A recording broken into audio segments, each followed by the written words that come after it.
சிவாய சம்பளம். இன்றைய பதிவு சிவகீதை. சிவகீதை என்றால் என்ன? சிவகீதை என்பது இராமாயணம் காலகட்டத்தில் ஸ்ரீராமபிரான் சிவபெருமானிடம் உபதேசம் பெற்றார் என்பதுக்கு உண்டான ஒரு சான்றுதான் சிவகீதை. சிவகீதை எங்கிருந்து வருவது என்ற கேள்விகள்லாம் வரும். சிவகீதை என்பது பத்ம புராணத்தில் உள்ளது.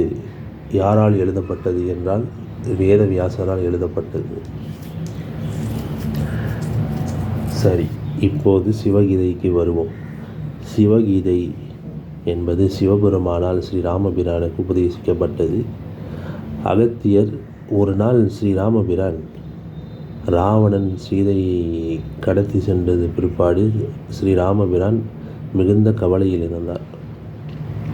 அப்போது அகத்திய முனிவர் ஸ்ரீராமருக்கு ஒரு ஆலோசனை வழங்கினார். என்னவென்றால், ராமா, நீ இந்த பசுபதி விரதத்தை எடு. பிறகு சிவபெருமானிடம் பாசுபாசத்தை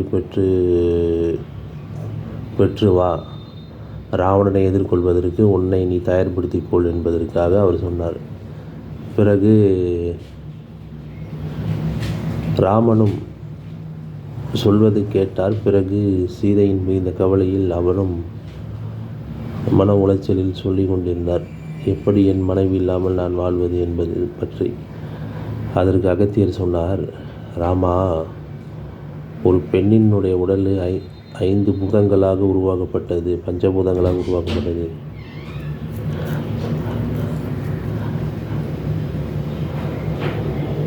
என்று கூறினார். பிறகு ஸ்ரீராமரும் அகத்தியரனுடைய பேச்சை மதித்து சிவபெருமானை நோக்கி விரதம் இருந்து சிவபூஜை செய்தார்.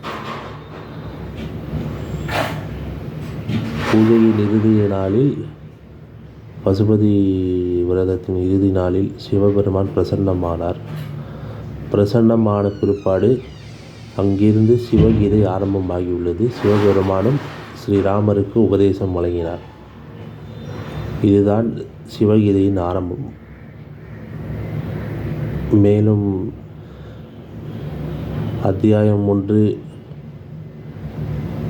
அதை பற்றி கூடிய விரைவில் அடியேன் பதிவு செய்கிறேன். நன்றி, வணக்கம். சிவாய திருச்சிற்றம்பலம்.